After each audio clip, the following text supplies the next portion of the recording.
자, 그 다음에 대입법인데요. 대입법은 대입을 하는 겁니다. 그러니까 예를 들어서 어떤 두 자릿수의 1의 자릿수와 10의 자릿수를 교환하면 원래 자릿수보다 54보가 작다라고 했어요. 그러면 얘를 갖다가 A라고 놓고요. 얘를 B라고 놓으면 원래 자리는 10A 더하기 B가 되겠죠. 그 다음에 반대로 보면은 10B 더하기 A가 되겠죠. 요게 자리 바꾼 거죠. 뺐더니 54다. 이거 계산하면 되는데 이러면 잘 안 돼요. 이게 뭐냐면 이 공식이 하나이기 때문에 갖다 넣어야 된단 말이에요. 이렇게 하지 말고 대입을 하는 거예요. 무슨 얘기냐면 자, 원래 자릿수가 이거죠. 여기서 자릿수를 바꾸면 뭐예요? 39죠. 그럼 빼면 얼마입니까? 54죠. 그렇겠죠? 자, 얘를 바꿔볼게요. 28이죠. 그죠? 빼면 얼마예요? 54죠. 자, 얘를 바꿔볼게요. 06이죠. 빼면 얼마죠? 54죠. 자, 이걸 빼볼게요. 27이죠.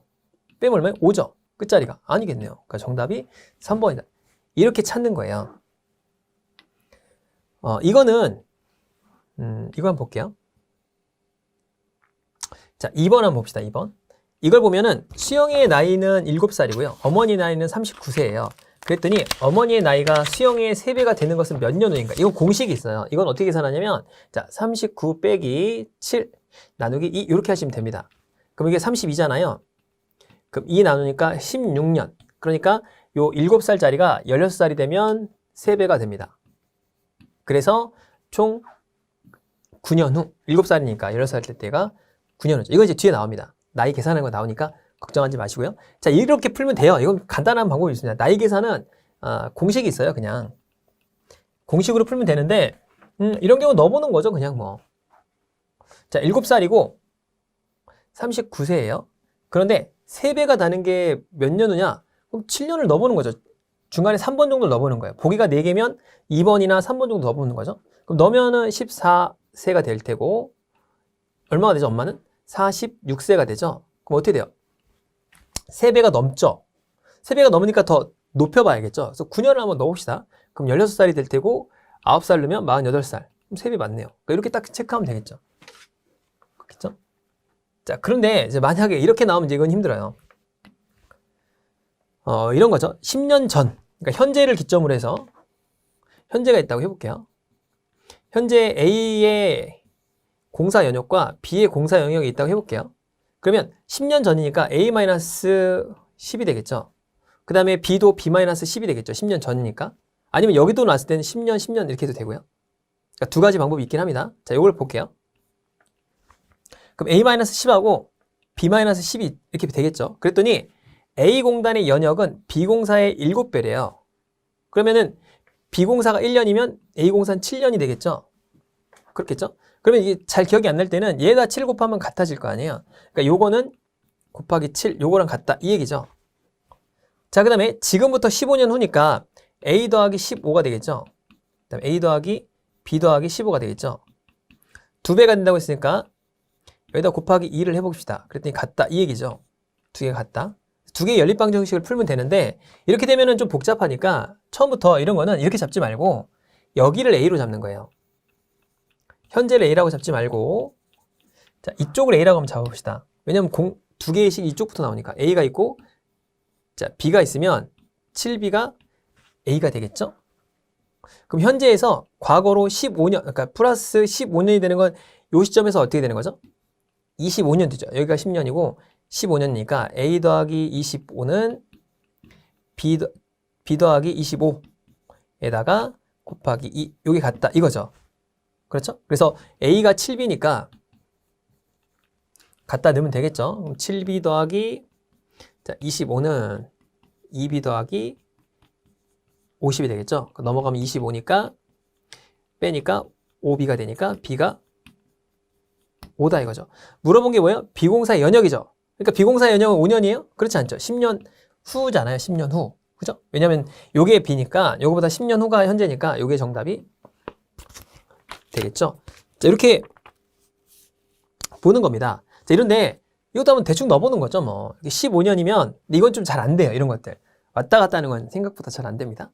그래서 15년을 넣어보면 예를 들어서 2번 아니면 3번에다 넣고서 맞춘다고 했잖아요. 만약에 보기가 5번이면 무조건 3번부터 넣어봐야 돼요. 이거는. 만약에 최소값을 구해라. 그럼 1번부터 넣는 거고요. 최대값을 구해봐라. 그럼 17년부터 넣는 게 대입법이죠. 가장 큰 걸 구하라고 했으니까 차례대로 내려가 보면 되겠죠? 자, 15년 한번 넣어볼게요. 그럼 15년 넣어보면 현재 15년이잖아요. 그 10년 전이면 5가 되고 얘가 35가 되고, 자, 여기서 어떻게 돼요? 쭉 25를 더해야 되겠죠? 20을 더하니까 60이 되고 얘는 30년이 되겠죠. 25를 더해야 되니까, 그죠? 10년, 15년이니까 2에 맞네요. 오케이. 자, 만약에 14년을 넣어볼게요. 그럼 14년을 넣으면 어떻게 될까요? 현재 14년이니까. 그러니까 논리를 이해하면 이런 거죠. 그러니까 대입법이라는 건 대입을 하면 무조건 빨라요. 그러니까 시험 문제에서는 대입을 못하게 막 막는 거죠. 대입을 못하게. 그래서 아까 위에 있는 그런 저울법을 활용하는 문제들이 많이 나오는 겁니다. 자, 14년이라고 해볼게요. 그럼 현재는 10년 전은 4년이죠. 7배니까 74, 28년이죠. 자, 25를 더해요. 25를 더하면 53년이 되고 29년이 되죠. 그럼 여기가 어떻게 돼요? 2배보다 훨씬 크죠? 그죠? 그러니까 요 값을 좀 더 높여야 되겠죠? 그래서 정답이 3번이 된다. 근데 푸는 방식은 이렇게 되는 거고요. 자, 그 다음에 요 4번을 보면은 이건 어떻게 풀면 될까요? 초등학교 때 이런 거 많잖아요. 우위, 모자, 장화예요. 얘를 X, Y, Z 다 더했더니 150원이네. 자, 우위는 모자보다 80원이 비쌉니다. 그럼 우위가 X였죠? 모자가 Y가 되니까 여기다 80원 더하면 같다. 자, 우위와 모자의 값을 합친 값은, 자, 우위하고 모자가 뭐죠? X 더하기 Y는 장화 2켤레보다 120원이 비쌉니다. 그러니까 장화에다가 이 Z 넣어주고 더하기 120원 이렇게 해갖고 풀고 있으면은 바보 같은 짓이죠. 왜 그러냐? 그냥 풀어보면 될 거 아니에요? 이런 값들은 무조건 차이가 납니다. 자, 우위가 모자보다 자 80원이 비쌌대요. 그럼 첫 번째는 다 더하면 150인데 딱 보니까 다 150이 이거 아니네요. 일단 다 더하면 150이 아니잖아요. 이거 땡이죠. 이거 일단. 그죠? 자, 그 다음에 우위가 모자보다 80원이 비싸요. 그럼 우위가 모자보다 80원이 비싼 건 얘는 60원 비싸니까 안 되고 얘 80원 비싸네요. 얘도 얼마예요? 얘도 우위가 모자 틀렸네요. 그쵸? 그러니까 이것만 딱 보더라도 쉽게 답이 나오잖아요. 만약에 뭐 이게 똑같다고 해봅시다. 이것도 뭐 150원이라고 하고, 자, 우위와 모자를 합친 값은 2켤레의 장화보다 120원이 비싸대요. 그러니까 이것도 이제 차이가 80원이잖아요. 그렇죠? 그러니까 이 마지막 힌트를 보면 우위와 모자는 이거죠. 합친 값 여기 140원이죠. 자, 2켤레의 장화 이거보다 20번보다 120원이 비싸죠? 이거 맞죠? 자, 이거 더 해볼게요. 180원이고, 자, 얘를 2켤레 사요. 120원 더하면 더 비싸니까 이건 아니죠. 이렇게 찾는 거죠. 그러니까 이거 일일이 다 계산하는 건 바보 같은 짓이다. 그걸 알려드리고 싶었던 거예요. 그래서 이런 걸 대입법이라고 하는데 시험 문제에서는 대입법을 잘 안 나와요. 왜냐면 대입법이 너무 쉬우니까 애들이 그냥 대입해서 답 나오니 필요가 없겠죠. 그래서 좀 센스로 푸는 것들이 뒤부터 나옵니다. 그런 것들을 좀 알려드릴 텐데 다음 시간에는 끝자리 풀이법인데 이게 이제 세 자리 곱셈을 빨리 하는 법을 알아야 돼요. 자료 해석에서도 많이 쓰이는데 끝자리 풀이법에서도 많이 씁니다. 다음 시간에 끝자리 풀이법을 보도록 하죠. 수고하셨습니다.